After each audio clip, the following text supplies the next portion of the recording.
dessa psicologia cognitiva e a gente então começa a entender que existe algo aqui dentro, né?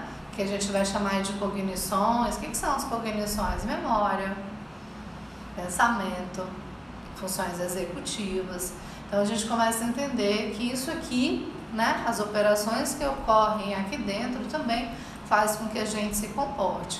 E aí, pensando no professor Gilberto, que foi o primeiro módulo que vocês fizeram, quem que é a grande referência aí para a gente falar em terapia cognitiva comportamental? Aaron Beck. Então, Aaron Beck, que vem de outras abordagens, ele falou, opa, peraí, mas eu percebo que a maneira como a pessoa pensa interfere na maneira como ela se comporta, né? Então a gente vem então na década de 60 com esse conjunto de profissionais, né? O Ellis também, da teoria racional emotiva, que vem trazer então foco para esse lugar, né? E aí há críticas no setor, na área, né, de que a gente não pode juntar ou agregar comportamental e cognitivo, porque o comportamento é explicado a partir de fora. Na cognitivo, o comportamento é explicado a partir de dentro. Como é que você junta um negócio que explica dentro e fora? Tem um livro da Nazaré que ela vai dizer, olha, epistemologicamente a gente pode falar de explicações de lugares diferentes, mas eu posso sim juntar essas duas áreas e entender que a maneira como eu penso vai fazer com que eu me comporte de determinada maneira e, que eu acho que entra no que a gente viu ontem na entrevista do Tal Ben-Shahar, a gente começa, eu acho, uma mudança de paradigma do ou isso ou aquilo. Então, e cognições e comportamento. Se é uma abordagem que valoriza ou compreende ou enfatiza que os comportamentos são aprendidos, é claro que os modelos de reforçamento positivo, negativo e modelagem, eles são importantes. A gente deu uma ênfase aí à questão da educação emocional positiva. Ontem a gente viu algumas intervenções realizadas, né, com crianças, em que a gente está falando, né, ou a gente pode destacar que essas crianças aprendem pelo modelo. A criança deixa sempre a luz acesa, né, usando aí esse contexto da psicologia comportamental. A gente tem o comportamento que é ensinado por regras. Ao sair, apague a luz. Ao sair, isso é uma regra. Ela escuta e ela vai executar esse comportamento cujo reforçamento está lá relacionado ao apagar as luzes. Mas a criança, ela aprende pelo modelo, a modelagem. Se eu olho que toda vez que uma pessoa que sai do espaço apaga a luz, sai da sala, sai do quarto, sai do ambiente, apaga a luz, eu também aprendo por esse modelo. Aí tem versículos, né? O exemplo arrasta, né? As palavras são boas, mas o exemplo tem um efeito bastante poderoso nessa direção. Então, a gente trabalha, né? Faz a nossa intervenção acreditando que esses princípios da análise do comportamento que a gente vai agregar nessa psicologia comportamental podem ser integrados a essa ideia da psicologia cognitiva que vai trabalhar as cognições, para a gente ter esse modelo terapia cognitivo comportamental positiva, né? E aí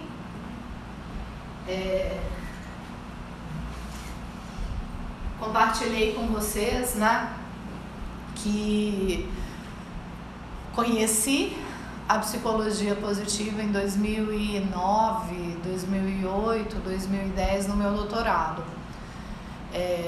Mas eu nem sabia que aquilo era psicologia positiva. Eu estudei bem-estar subjetivo, que a gente viu ontem, Bem-estar subjetivo envolve, né, o que a gente estuda, o que contempla.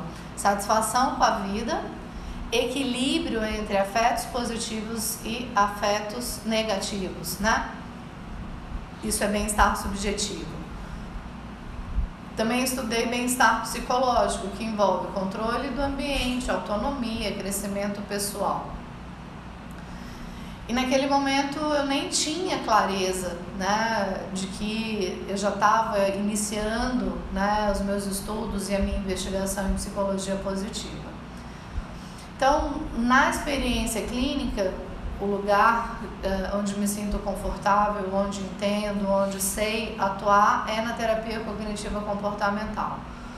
Academicamente, como pesquisadora, invisto então, né, na avaliação de ambientes, numa perspectiva de contexto de desenvolvimento, conhecendo o Bronfenbrenner, que a gente conheceu um pouquinho ontem, e aí chego na psicologia positiva.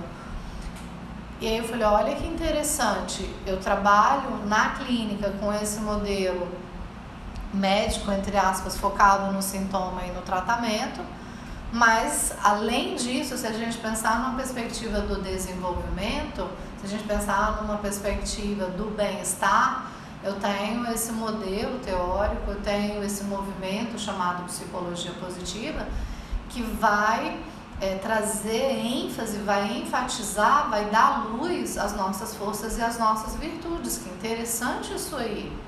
E aí eu começo a trazer para a minha prática atividades ou intervenções que vão nessa área, né? Vão nessa direção dessa intervenção. E aí sempre que eu me apresentava eu falava assim, e eu continuo falando até hoje, qual abordagem a senhora trabalha? Eu falo assim, olha, eu trabalho dentro da abordagem cognitiva comportamental, mas eu também utilizo conhecimentos e intervenções da psicologia positiva, sempre me defini nesse lugar. E aí, eu acho que tem 1 ano ou 2 anos que saiu esse material, né? A prática da teoria cognitiva comportamental positiva. Eu falei, uau! O que eu venho fazendo, né, a partir de uma experiência no consultório, no contexto clínico, organizaram isso aí. Lembra que a gente, ao começar a nossa trajetória, falou da importância das pesquisas, do conhecimento, para que isso não seja confundido com autoajuda, por exemplo, né, que a gente consiga de fato mostrar eficácia, né, utilizando esses temas e esses conteúdos na nossa intervenção. E aí chega esse material, aí eu falei, é isso que eu venho fazendo. Então o que eu estou fazendo, né, aqui no meu cantinho, Maranhão, Brasil, isoladamente daquele grupo ali dos Estados Unidos, tem mais pessoas que pensam na mesma direção que eu, e fiquei muito feliz, porque isso, de certa maneira, é reforçar ou dizer, isso que você vem fazendo, você não faz sozinha, tem um grupo de pessoas que faz, e obviamente conseguiram organizar esse material. Junto com esse livro, saiu também ano passado, retrasado, o livro de psicoterapia positiva, né? Então, são 2 livros que caminham na mesma direção, né, de trazer esse referencial teórico, esse modelo teórico da psicologia positiva para a intervenção no contexto clínico. A gente já viu que a psicologia positiva pode ser aplicada no contexto organizacional, pode ser aplicada no contexto escolar, e aí a gente então começa a encontrar materiais que organizam a aplicação desse conceito, né, desse modelo teórico dentro da nossa prática clínica. O que eu diria que diferencia esse livro da psicoterapia positiva? Aqui ele vai trazer, vai destacar, ou vai lembrar, ou vai ressaltar o que a gente conhece como terapia cognitivo-comportamental. Quando eu falo em terapia cognitivo-comportamental, a gente vai trabalhar com o quê? Quais são as nossas intervenções? Pensem aí no que vocês aprenderam no módulo passado. Pensamentos disfuncionais. eu vou identificar os pensamentos automáticos, porque o nosso cérebro é um tagarela, né? Cri, cri, cri, cri, cri, cri, cri, cri, cri, cri, cri. Eu vou identificar quais são esses pensamentos automáticos relacionados àquela queixa, aquele sintoma, aquela demanda que está sendo trazida.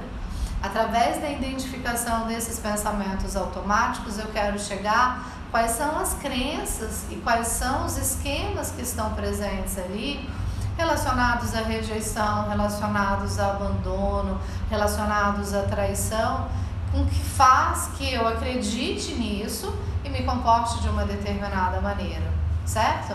Então eu vou identificar os erros cognitivos, né? Então,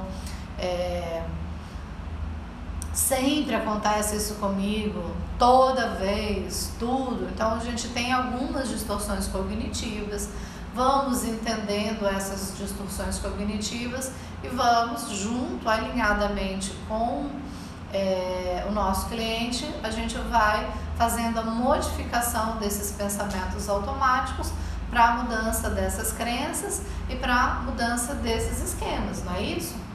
Bom, para fazer isso, eu utilizo técnicas. Então, a gente vai ter as técnicas cognitivas, por exemplo, o método socrático. Ah, eu sempre fracasso. Aí você começa... E quando você fez isso, você fracassou? E quando você conseguiu fazer, a gente vai devolvendo esses questionamentos para que a própria pessoa vá identificando que não é toda vez que ela fracassa, né? Que às vezes ela generaliza um acontecimento para uma situação inteira, para um contexto inteiro. Então a gente utiliza técnicas cognitivas e a gente utiliza também técnicas comportamentais. Aí é onde a gente usa lá as técnicas da análise do comportamento, né? Reforçamento positivo, dessensibilização sistemática, relaxamento, né? Então eu trago essas técnicas cognitivas para a mudança dessas cognições e eu trago essas técnicas comportamentais para a mudança, né, desse comportamento.